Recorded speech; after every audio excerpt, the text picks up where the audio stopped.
All right. Welcome to the leftBrain Performance Interview Series. My name is Brad Leeb. I am the performance coach with leftBrain Performance, and today I'm with one of the founders, Mr. Steve Pearce. Steve, how are you doing today? Great, Brad. Thanks for doing this. This is fantastic. Good to see you. Yeah, good to see you too. And first, a little background on Steve. Steve has had a 30-year business and entrepreneurship career combined with 25 years of coaching youth sports and one-on-one mentorships, assisting athletes and their parents with what it takes to become successful and reach elite status in their sport. He has an inherent need to mentor and give back to the community.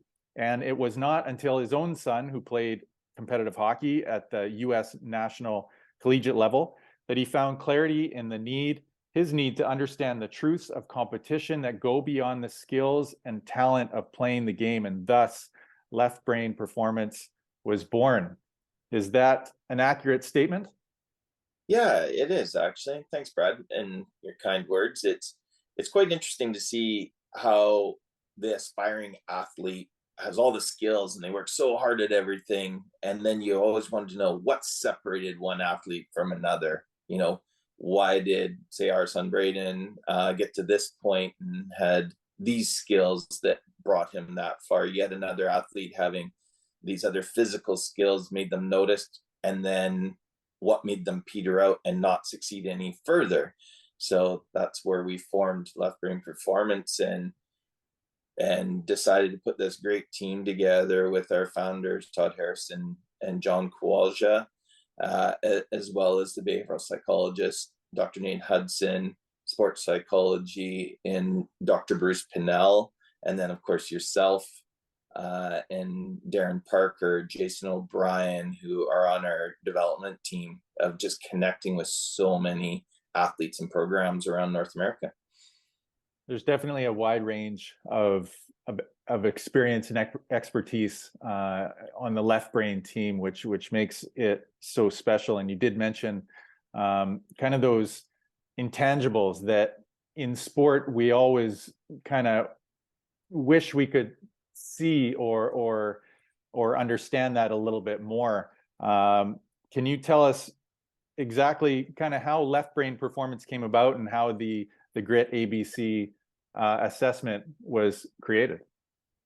Yeah, well, if I was to go back, it was, why is an elite athlete an elite athlete? And why do those that make it this far, and we could say it in every sport out there, from sailing to golf and basketball, football, lacrosse, hockey, baseball, it doesn't matter what the sport is. What is it that made a coach, a recruiter, gravitate towards that person? First off, sure, it's stats and physical skills, but then the next part was, what was the sticking factor? How did the coping mechanism, what were the intangible skills that you can't see? And there are assumptions made by recruiters and coaches saying, oh yeah, this person presents this. We've talked to a few other coaches. They say they're coachable, they have some success at this level, but there's no way to quantify and that actual assumptions until we put leftBrain Performance together, saying, hey, we need to know what is the actual skill, how do we associate that skill to athletic performance, and how do we associate that skill to the sticking factor of fitting within the team, the culture, the attitudes and behaviors that are needed. So that's what brought us to this point. The attitude, the behavior and character, that's definitely the differentiator in my mind, to be able to understand and assess and quantify, as you said. Who do you feel is going to benefit the most from leftBrain Performance and the grit assessment? Well, I think it will be the organization, meaning whoever is recruiting athletes, trying to find fit. But on top of that, because the success will be that much greater because they have more information of understanding, what we have right now is 45 behavior, character, and attitude skills but the athlete themselves of the self-discovery is going to learn so much, the value there of succeeding beyond their sport. So one thing is to get to sport, but it's the business of sport, the business of going and having a job later on in life, that those skills are required. So you're one dimensional. And there's a lot of talk about athletes being so one dimensional within their sport, and they work so hard on this skill to do so well. But how do you transfer those skills there physically into the real world? Most of them get lost really quickly. But our goal is to build and develop athletes in these programs that leave the NCAA, junior, national, international programs, professional, that after sport, they're ready for the rest of the world and society. Hmm. There really is a lot of use cases for this. And you mentioned the intangibles, and you know, in my opinion, there really isn't anything that quantifies it like this assessment does and gives you that kind of snapshot. Are you able to speak to who you've been working with and who's taken advantage of this assessment already?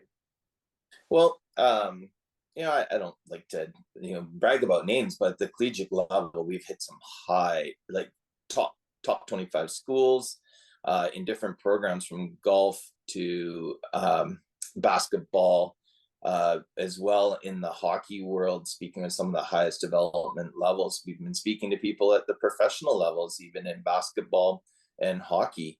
Once they're at that level, there's other things that are involved that are the sticking factor. And you'll see, you've heard so many athletes say that athlete was physically, the skills, everything for that sport were not the best, but their attitudes, character, and behaviors fit so well in that organization that they've always got a place.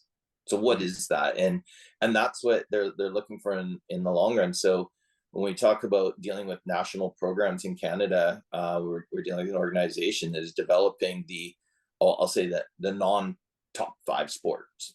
So they're dealing in the other areas of boxing and sailing and grass hockey and all those national Olympic sports, swimming, diving, you name it. And they're important. Those athletes are so important to the culture of Canada. We'll say the culture of the world, and those sports are huge.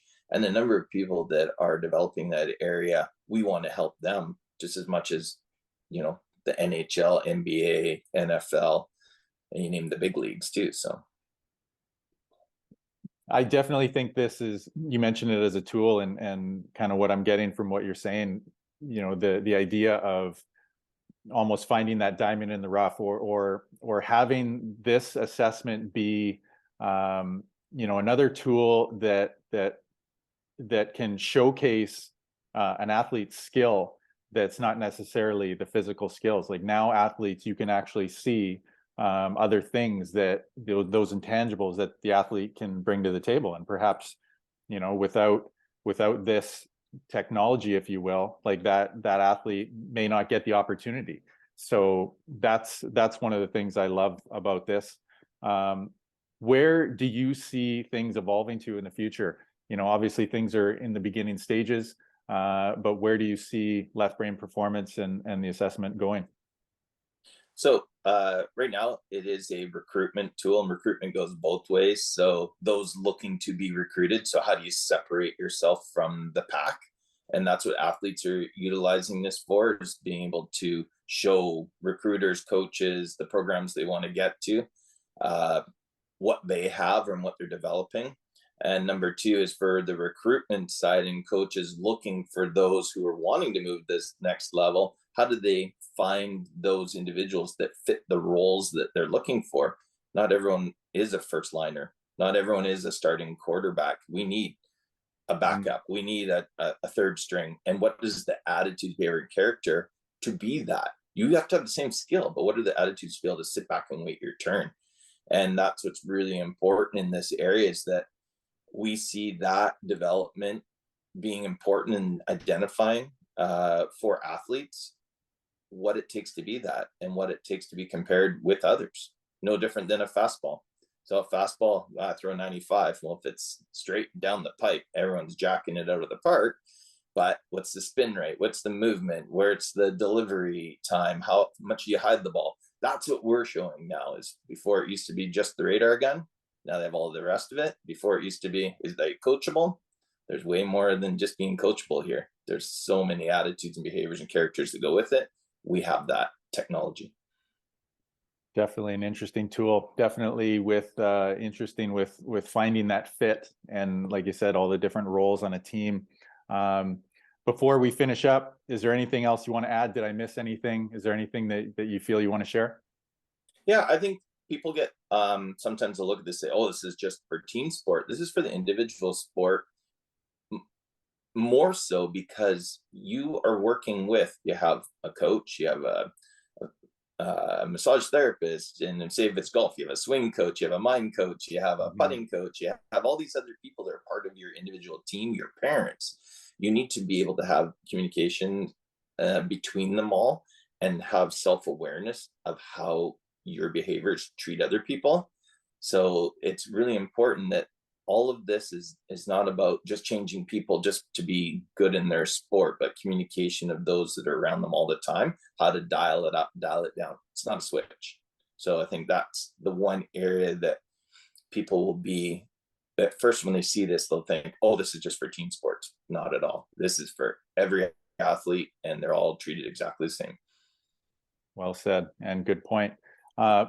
I want to thank you for your time. And before we leave, I just want to mention, for anyone wanting to get in touch with Steve, he can be reached at steve@leftbrainperformance.com. And for more information, please visit leftbrainperformance.com. And Steve, thanks for your time. Hey, thank you very much, Brad. Great doing this. Good to see you.